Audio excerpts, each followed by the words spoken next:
What's up, guys? Welcome back to Technique Tuesday. I have a special guest with us, my brother-in-law, Professor Carlos Machado.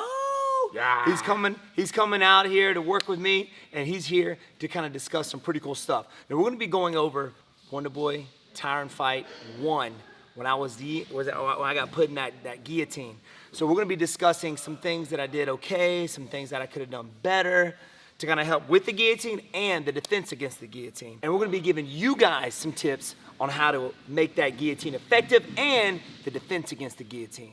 Obviously, Professor Carlos, you were there in my corner at UFC 205. It was in the 4th round. Of course, I got caught in the guillotine. I got punched like twice. I was kind of discombobulated and I didn't really know where I was. Next thing I knew, after the punches, I was in a guillotine. First of all, I want to say, when you get hit and you're still processing everything, but you got dazed for a second, and the guillotine sunk in. He took advantage of the fact that you're momentarily hesitant after he hit you. A lot of people, they get toasted right then because their reflex is not there.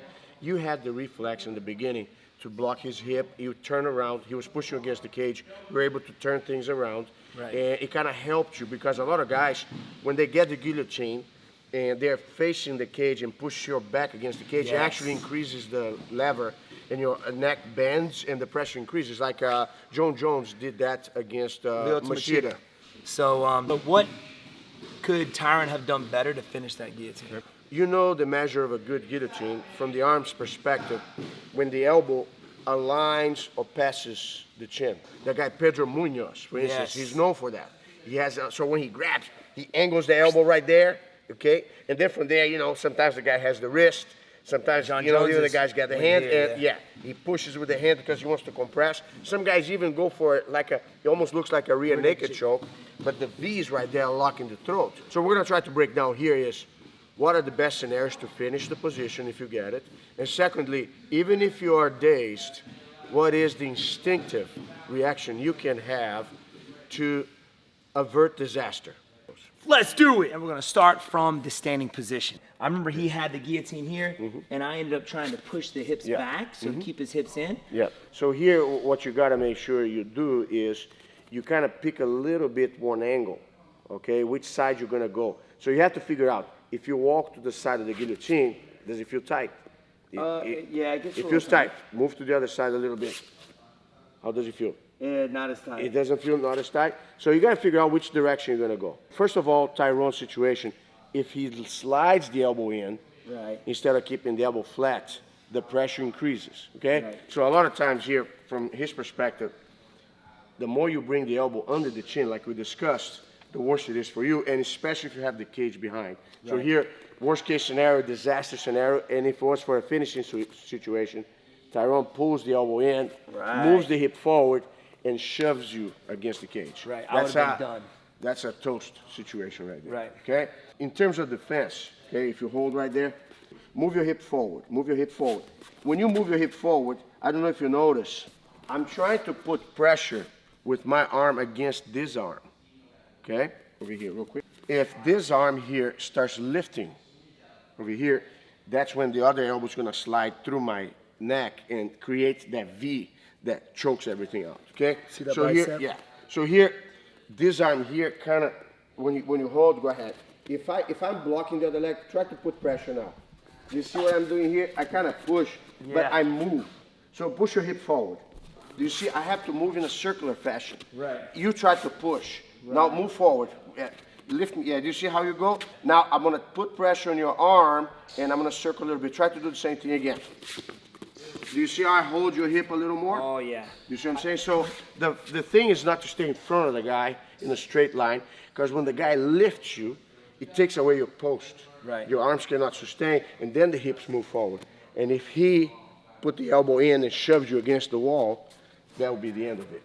But here, I don't know. So what I felt was I couldn't move this hip in, and the arm that was over your arm, you were pushing down or keeping it locked. Yeah, so here basically, if this is the choking arm, he's gonna need this arm to go up. So I tried to put pressure towards me. I pulled the arm down with my elbow. Go ahead again. Pull down. Oh, yeah. And I tried to block. Now lift. Move. And I circle slightly away from the arm. Try to put more pressure here. Now squeeze it with the other hand.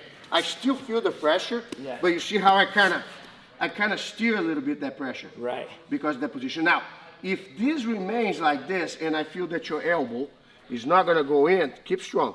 So now here I start to go for a corner until my shoulder is under the elbow and I start to push the head and break the grip. And therefore here, you go into a wrestling position.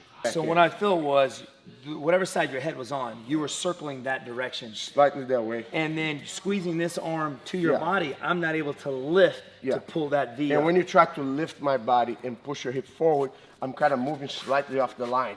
So I don't feel your hip or your lift is as strong. And then when the guy circle gently, that's it. That's it. You see that? I can't, I use both arms here, yes. Now from there, once you feel that my elbow's not going in, eventually you posture up, and once your shoulder passes under, it creates that lever. Right.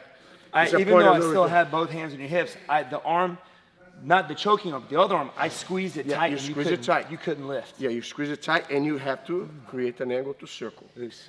Yeah. Oh, dude, I love this. I love it. This is quality stuff, guys. Hopefully I never get put in that position again.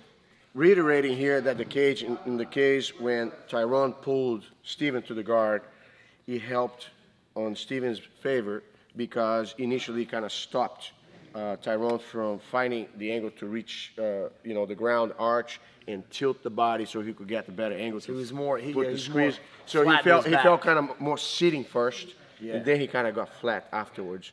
I know when Tyron had me in the guillotine, which I've seen this before too, people will lift that leg up and just sit straight to their back. So what's a good way to drill this from the standing guillotine, going to your back and finishing from the guard? Sure.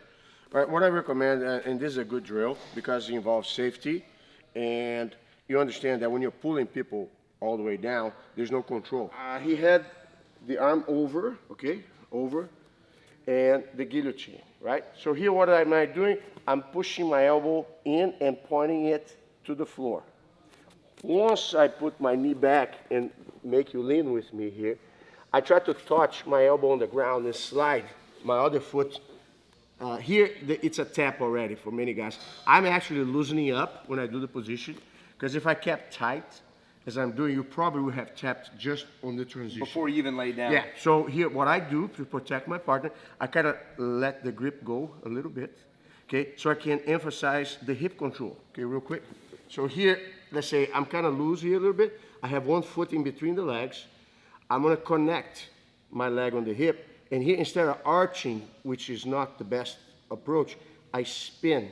So I keep lifting the shoulder up, and I keep sliding down, and I lift my hip as I do it. So that right there, despite the fact I'm going very loose, it encroaches your neck all around. I could already feel it. All right, so now, what do you think, me defending from the guillotine, from where Tyron had me, what could I have done better to help defend against, or make that head pop out a little bit easier or sooner? Like I said, a disclaimer, any submission when applied with the perfect angle and enough pressure is almost like that question, how do you escape a knockout after you get hit in the chin? The idea here, okay, is I have to stabilize the hip. I cannot allow the hip to lift too high so you don't create that arch, okay, or wiggle to either direction so you don't create space, okay, because here, one of the conditions that makes deadly, some guys like to grab and put pressure, but if you lift your hip and stretch, go ahead, a lot of times I'll feel the pressure right away, okay?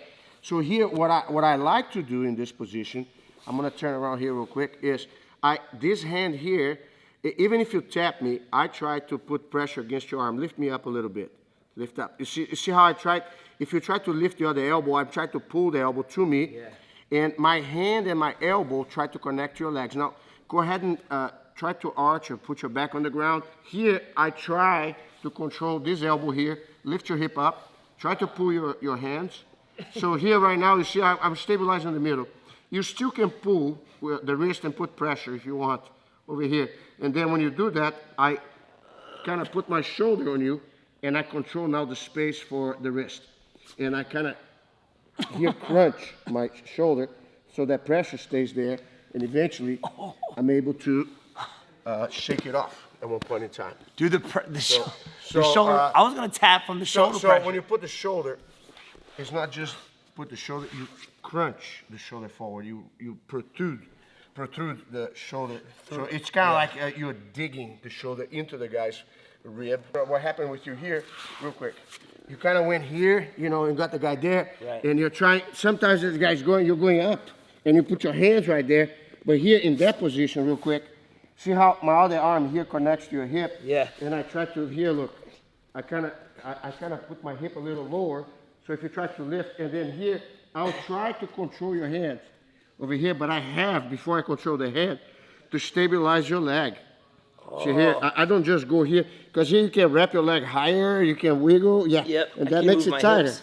So I stabilize your leg, then I create the space. Try not to give me space for your wrist, stay tighter. Okay. Pull your wrist tighter, okay? So I have no space, right? Yeah. I push the leg down and I lower my hip. That creates the little room for my fingers. Now I protrude. See, I turn my body and I protrude that shoulder there and I stay there with the hip. So here, look, I kind of control the hip and I do this with the shoulder, look. And I stay there and I put pressure as I push forward. And, sorry for the pressure, I'm not forcing my neck, because that's another thing, sorry. But when I have here, this and this, you know, the elbow on one side and the other hand on the hip. And then from there, that shoulder right there, I kind of rotate my hip and I put pressure down like this. Like, you see, once my hip elevates a little bit, I dive. Right? But like you said, him dropping down up against the cage ended up in my favor, because he wasn't able to get that angle on me to be able to get the good choke. So it was more flat. It's almost like the old school guillotine, when people are going here. They roll. Instead of they roll. getting on their side and trying to finish. So- This is where he wanted to be, right? Instead of here. Yeah. Here, if you are doing the guillotine with a flat elbow and you cannot do this, a lot of times if you roll the arm, it kind of climbs to the guy's throat, and then you kind of pull to your chin. Because the guy might try to stabilize holding a wrist, but when you roll the wrist, you kind of roll through the guy's grip, and here you can still elevate here. That's, you know, my cousin Hansel used to do that all the time. Yeah. We got how to finish the guillotine, what Tyron could have done Remember better, that? and what I could have done better to defend against the guillotine. Thank you for joining us on this Technique Tuesday. Carlos, appreciate you coming out, my friend. All right. Always Listen, a pleasure, brother. It was a pleasure, and if I may do a shout out, Do I it. just started my YouTube channel, and I'm gonna include a lot of gi and no gi, applicable both for jiu-jitsu and reality combat and self-defense. Now, what is it called? Carlos Machado YouTube channel. Carlos Machado YouTube channel, baby. We will link it in the description below. So check it out. Follow this guy as well. Give him a follow. He's got great stuff. Thank you, Professor. Love you, brother. Love you, brother. Love you, Thank man. you. Thank you for choking me and breaking my rib. Thanks, guys, for coming out, hanging out with us. There you have it, Carlos Machado, showing us how to do the guillotine, how to defend the guillotine, all the good stuff. So I appreciate him coming out, hanging out with us today. Make sure you hit that subscribe button, hit that notification, and put some comments down below, y'all.